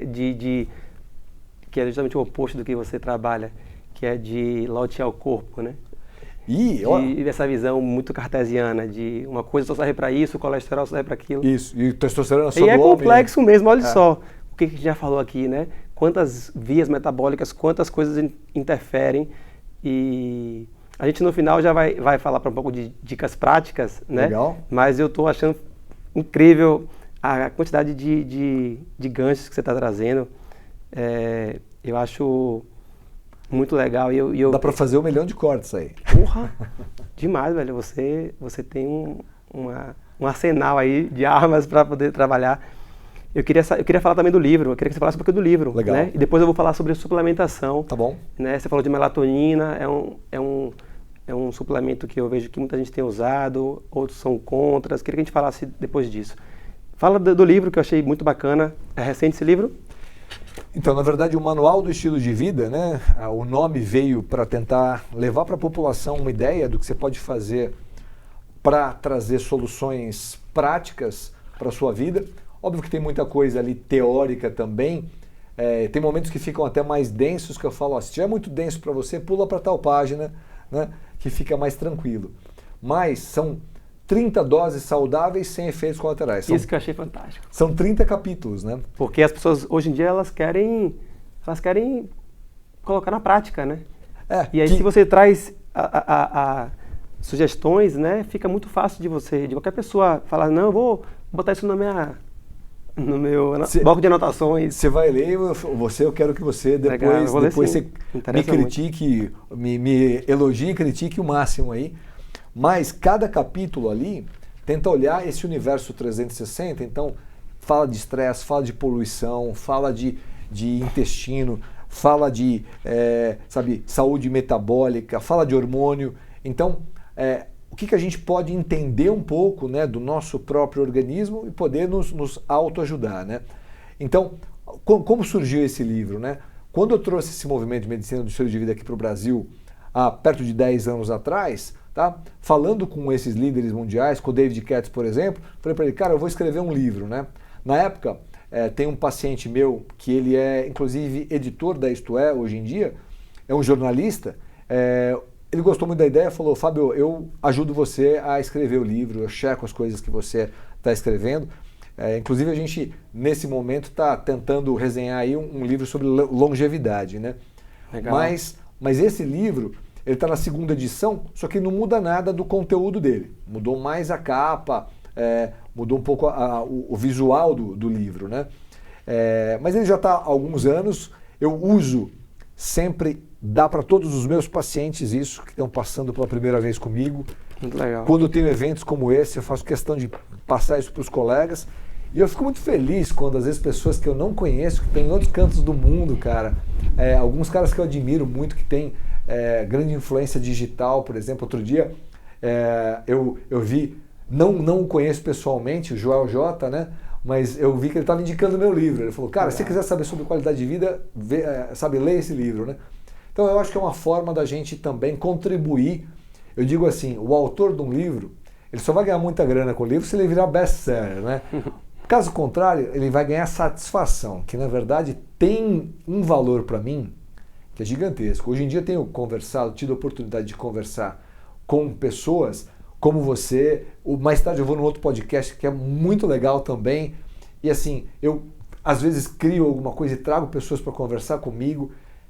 Essas conversas, a troca de informação, passando essa energia para todo mundo, isso tem um valor que é incomensurável. Sim, né? Eu recebo vários feedbacks, inclusive, quando eu receber eu vou lhe falar. São histórias, às vezes vem assim, meses depois, mas vem assim, naquele episódio com o Dr. Fábio, vocês falaram sobre tal coisa, e eu resolvi fazer isso e aquilo. Muda o caminho, né? Aí vem assim, tipo, declarações assim, muito obrigado, você não tem noção. E gente assim, de todos os lugares, de todos os níveis. Eu recebo mensagem de motorista de aplicativo, de empregadas domésticas, de porteiros, de CEOs, de donos de empresas, de gente. Então assim, chega para todo mundo, né? Porque é isso, vai no YouTube e coloca lá, se interessou, né? Ninguém está aqui por acaso. Eu acredito muito nisso. Quando você mudou a fila lá, que você ia na fila da palestra, do Bambambam, e que você resolveu, mudou o caminho. Eu tenho certeza que não foi aleatório isso, que você foi escolhido para poder... Teve alguma influência, eu acredito nisso, tá? Foi alguma influência que falou assim, vai lá, alguém soprou no seu ouvido, você foi, e você se tornou uma das maiores referências no Brasil desse assunto. Duas coisas para te contar que são interessantes aqui, relacionadas a isso que você falou. Bom, primeiro, que o meu livro, eu fiz questão de alguns amigos e colegas mundiais aí que estão nesses movimentos, que eles pudessem colaborar. Então tem o David Katz, que é para mim um grande nome da medicina do estilo de vida. Tem a Diana Minnick, que é uma nutricionista da medicina funcional, uma das mais poderosas, que ela fala da dieta do arco-íris. E aí eu tenho um capítulo em homenagem a ela, que é Coma um arco-íris por dia, né? Foi uma homenagem a ela. E o livro, quem faz o prefácio do meu livro é minha mulher. Porque eu pensei assim, quem que vai fazer o prefácio do meu livro? Eu falei, nada melhor do que minha mulher que conhece a minha história, né? E ela conta um pouquinho do que foi vivenciar tudo isso comigo, né? E você me falou que acredita que quando eu estava naquela fila, alguém soprou na minha orelha. Sem dúvida. E, cara, ontem eu fiz uma entrevista, convidado inclusive pelo Luiz Pimentel, tá? Que é o editor da Isto É, que essa entrevista vai para as páginas vermelhas da Isto É. Recentemente eu fiz uma outra entrevista com ele, que fui convidado também para fazer parte, estou tentando virar um pouco jornalista aí, né? Entrevistador. Fiz com o Walter Longo, que é o grande nome de jejum intermitente do mundo, né? Foi muito legal. Mas ontem nós falamos com um cara que é o Neil Donald Walsh. Tem 81 anos, um americano, escreveu 29 livros, vendeu, acho que perto de 100 milhões de livros já, um super best-seller. E ele tem uma história de vida fantástica. Era um empresário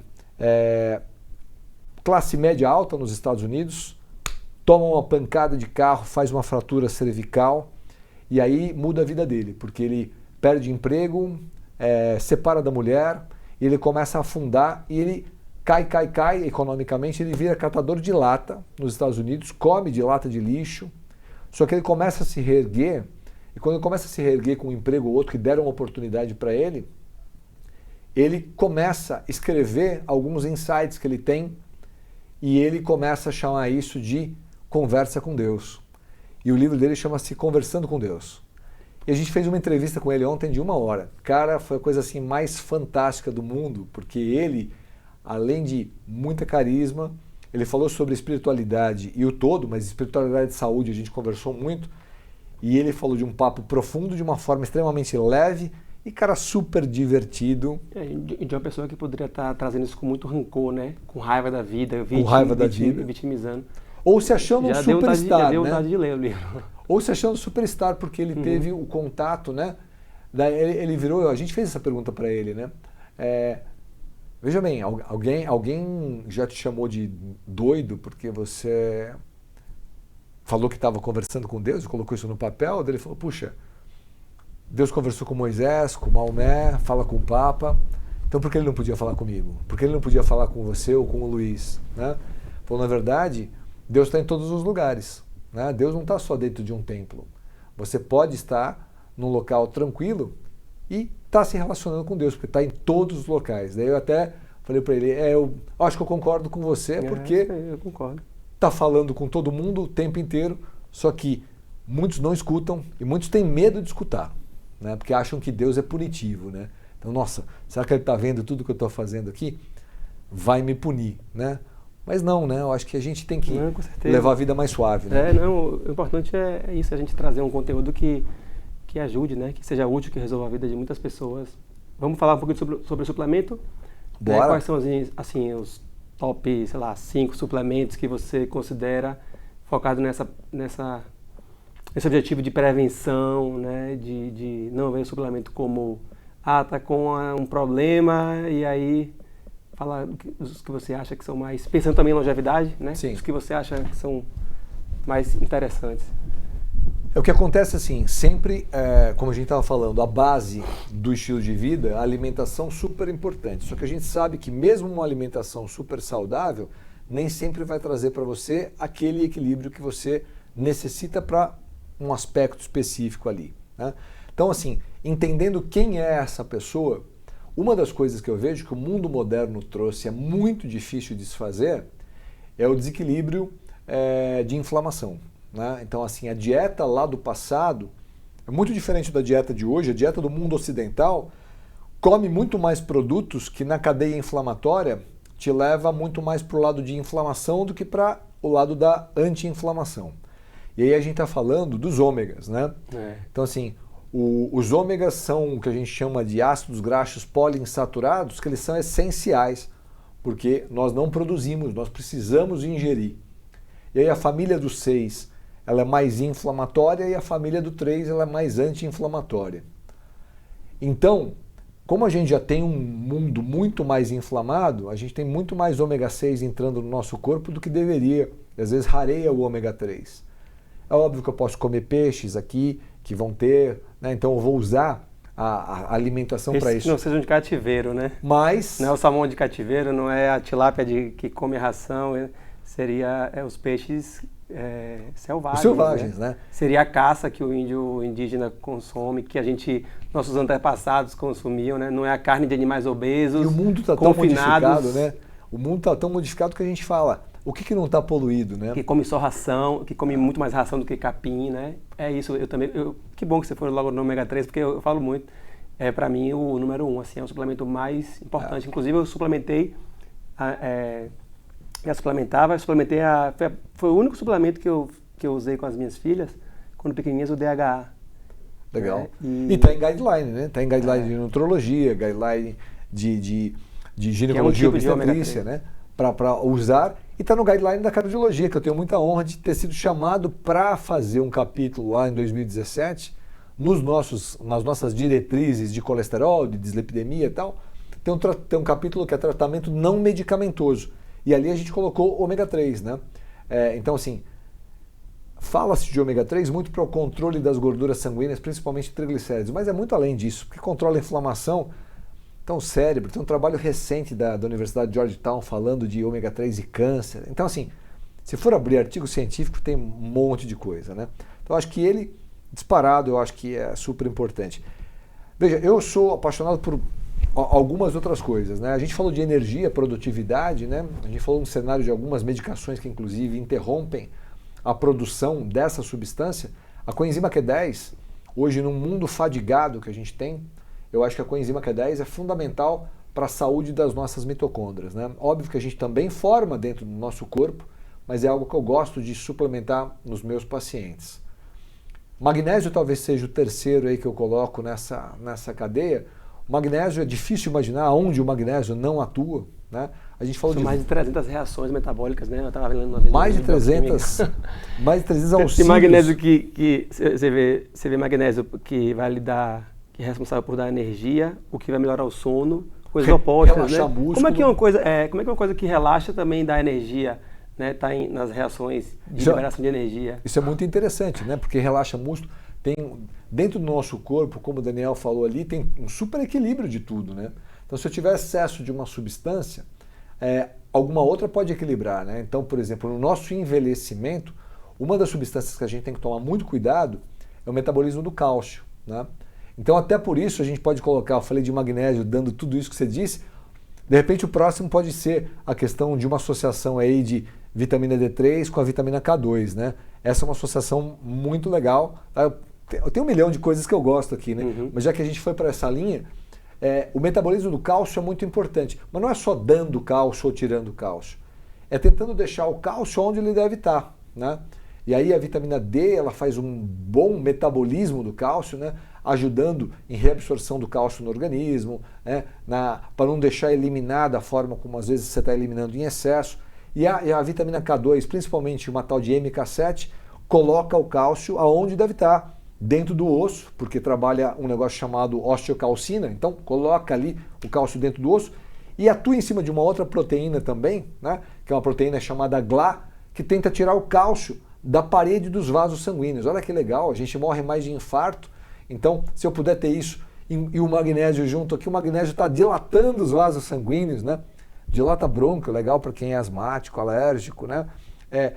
Trabalha muito no cérebro, fazendo um equilíbrio com o cálcio. Muito cálcio nos neurônios, mata neurônio, né? Olha que interessante. É uma orquestra fantástica. E aí eu falei várias coisas que podem estar em cápsula, mas eu tenho que te falar uma que tá em pó, que essa eu acho que foi muito criticada, então você me pediu para dar pódio 1 para 5, aqui eu quero dar pódio 1 para ela, porque muita gente, muitos colegas médicos, às vezes até colegas nutricionistas e outros profissionais, né, que não entendem nada disso, falaram mal dessa substância que é a creatina, tá? E falaram mal da creatina porque, na verdade, o nome dela se parece muito com creatinina, né? Então, creatina faz mal para o rim. Bum, bum, mataram a creatina. E a creatina a gente produz dentro do nosso corpo, são 3 aminoácidos ali, né? Arginina, metionina e glicina, que fazem, o teu corpo produz, mas nem sempre você está o suficiente do que você precisa de creatina. Então, assim, você suplementa, não é só ergogênico, não é só uma questão de energia física, força muscular, ganhar músculo, né? É também muito útil para longevidade, para vários mecanismos. Para o coração, né? E para cérebro, né? Neuroproteção. Coração, sem dúvida, coração, toda a tua estrutura precisa de energia, né? Eu digo assim, a grande sacada da creatina do ponto de vista de energia é quando você usa o ATP, que a gente fala, tem muita energia. Quem conhece um pouquinho de bioquímica ou é interessado na área de saúde fala, esse cara tem muito ATP, porque tem muita energia. O ATP funciona na energia como se fosse um palito de fósforo que você risca, e aí queimou, o ATP, na verdade, ele perde um fósforo e ele vira ADP. O que a creatina faz? A creatina doa uma molécula ali e recupera o ATP. Repõe, né? Repõe a tua energia. Então, acho que são esses aí. Legal. Ômega 3, coenzima Q10, magnésio, associação de D3 com K2 e creatina. Eu falei muito sobre a vitamina D nesse último mês e eu fiquei chocado. Eu moro na Bahia, minha atividade principal em relação ao exercício é remar, né? Eu moro perto do mar, então para mim é muito conveniente descer, remar. E olha que eu só passo protetor no rosto. Minha vitamina D estava, tudo bem, era no inverno, era época que tem menos sol, mas a minha vitamina D estava em 22. Mas não era para imaginar isso, né? E eu falei, se Daniel, eu na Bahia, remo sem camisa, tô ali, né, sempre me expondo ao sol. Tudo bem, já me expus mais, hoje estou trabalhando muito e tal, estou mais dentro de ambientes fechados como esse aqui, luz artificial, né, onde uma parte da tempo a gente fica. Mas eu Aí eu falei, não, eu vou ter que suplementar, né? Sim. Porque eu faço exame uma vez por ano só. Tô fazendo agora que eu vou entrar nos 40, tô fazendo a cada 6 meses. E aí eu falei assim, não é. Aí quando eu fui dar uma lida, dar uma atualizada, Fez sentido. aqui no Brasil, com certeza no inverno, para a maioria das pessoas, né? Mas nas latitudes mais altas, como você falou, tem que ser... Você imagina, nas latitudes, todos os então, dias, lá países nórdicos, né? Então você E a pega... depressão tá ligada a isso, né? Opa! Quanto maior a latitude, acho que o professor Dr. Coimbra é um cara que estuda muito isso, né? Quanto maior a latitude, maiores os níveis, se ainda é assim, maiores os níveis de depressão, e coincidentemente ou não, tá ligado à baixa vitamina D também, né? O Cícero Coimbra é um cara que aqui no Brasil estuda muito isso, já teve muito problema, inclusive, com conselhos médicos por causa disso, né? Por falar disso e por falar que níveis de vitamina D elevados poderiam ajudar nas doenças, algumas doenças degenerativas do cérebro, autoimunes, como esclerose, por exemplo, né? Mas tem 2 caras que são bem interessantes de pesquisar. Um é um americano chamado Michael Holick, que é um médico, para mim ele é o bambambam do mundo do ponto de vista de vitamina D, o doutor vitamina D ali, né? E tem um nutricionista, que se não me engano o primeiro nome dele é Leonard, eu acho que é Leo, né, que todo mundo chama ele de Leo Garland, né? E esse cara também é um cara fantástico, e eles conseguem em alguns trabalhos deles associarem assim, que de acordo com o padrão da pessoa, você pode ter um nível de vitamina D que você diz, tá assim, mas está tudo bem. Por exemplo, uma pessoa que está, um indivíduo normal, sem patologias, né? Mas que em patologias, né? Principalmente as patologias degenerativas associadas a cérebro e câncer, tá? E algumas doenças ligadas à imunidade, autoimunidade, você precisa de níveis mais altos mesmo, né? Para você poder ajustar. Então, eu acho que esse é um ponto super forte aí.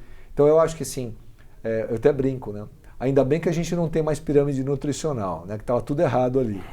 A gente partiu para prato, e o prato, às vezes, ainda ele tinha algumas coisas ali que não estavam adequadas. Está adequando o prato, e ainda a gente não tem, nos guias, o suplemento do lado do prato ali, né? Algumas pessoas se arriscam a colocar. Eu, esses dias, dei uma palestra, coloquei um prato e coloquei uns suplementos do lado, porque eu acho que vale, e assim, você não precisa gastar muito, comprar muita coisa, se individualizar, entender a realidade da pessoa, você consegue com uma boa alimentação e com uma suplementação que saia no futuro aí, os governos até possam entender isso e ajudar, né? Sim. Ajudar nessa suplementação. Porque você gasta tanto com remédio, né? E essa suplementação ela pode justamente alongar, não só alongar a vida, mas prevenir ou postergar uma doença, né? Eu atendo. É bem mais barato. Por telemedicina eu atendo muita gente fora do Brasil, eu atendo algumas pessoas da Europa, né? E eles me contam que a saúde no Brasil, por mais que a gente critique, ela tem uma visão muito mais preventiva do que lá, né? Então essa tua vitamina D que você por acaso pegou com 22, um holandês ele não vai saber, um norueguês ele não vai saber, e com certeza a vitamina D dele tem chance, o Daniel na Holanda ou na Groenlândia, com certeza a vitamina D estaria mais baixa, né? Então isso é um perigo. Com certeza. Meu amigo, bom demais aqui. Eu vou lhe falar, você tem um repertório incrível, assim, Que bom, obrigado. Você tem que ter um podcast, velho. Sério mesmo, você tem muito... É muito bom gravar com alguém como você, porque não precisa de muito esforço, não precisa eu cutucar e trazer... É que o papo estava muito agradável. Não, mas você traz muita... Você trouxe... Foi cirúrgico e trouxe... Acho que o principal a gente falou, né? Quem sabe a gente faz uma coisa até juntos aí, tá? Massa. Eu tenho um interesse muito forte. Comigo aí. Tem um podcast em longevidade que tá para explodir aí, né? Eu só estou definindo onde. Quem sabe a gente encontra caminho juntos aí. Quero que vocês aí que não acompanham ainda o Dr. Fábio sigam as redes sociais dele. É muito bem organizado, os posts, muito cirúrgico, criativo. Eu acho muito criativa essa equipe que trabalha com você lá. Do designer. Legal, obrigado. Achei bem legal, dá vontade de você ficar passeando ali, sabe? Que bom. E eu acho que a rede social... Dá trabalho, mas vale a pena. Eu sei como dá trabalho, imagino. Eu sei que a rede social é também uma forma da gente hoje em dia se informar, né? Ou pelo menos ali se situar e depois ir mais a fundo, né? Ou consumir um conteúdo desse aqui de 1h35. Fantástico. Né? Então, obrigado. Viu? Obrigado a vocês. Conte comigo aí. Tamo juntos, quem quiser me acompanhar. Quando for na Bahia... me avisa lá. Não, vou. Até a terra do meu pai, né? Então tem que te avisar assim. E para quem quiser seguir as redes sociais, acho que vocês vão colocar, mas só uma adendo. E o seu contato também, para quem quiser consulta. Entra lá, @doutor estilo de vida, mas não escreve DR, escreve doutor estilo de vida. Ali é o canal maior, você vai me encontrar ali direciona para outros cantos. Que atende, né? Isso. Tem telefone, e-mail, tudo. Então, estou à disposição de vocês, foi excelente papo. Aqui em São Paulo e ABC... Isso. Eu fico mais em Santo André, mas atendo muito por teleconsulta, né? Palestro muito para empresas, palestro muito para o nosso meio de profissionais de saúde. Eu conheci numa palestra, achei muito legal essa palestra. E é isso aí, acho que é a nossa missão, né? Acho que, como a gente falou aqui, tem que ter uma missão, tá? Então, acho que a nossa missão de poder, através da nossa fala, através da nossa orientação, mudar a vida das pessoas e trazer um resultado diferente, acho que isso engrandece, dá força e continuidade para o nosso processo. Obrigado. Mais uma vez. Valeu. Eu queria agradecer a você também por estar aqui acompanhando, né, nosso trabalho. Foi muito rico, vários pontos aí você tem que reassistir, compartilhar isso com quem você gosta, ao invés de ficar pentelhando algum parente, você tem que comer assim, comer aquilo. Mostra para ela esse episódio, compartilha, né? Se ela tiver que assistir mesmo, se for o momento certo, né? Estiver preparada, inclinada para a mudança, com certeza isso aqui vai fazer ela saltar algumas casas na frente, porque a gente falou do que há de mais moderno, do que é da abordagem que eu acredito que faz mais sentido, que é a gente investir um pouquinho em cada área da nossa vida, né?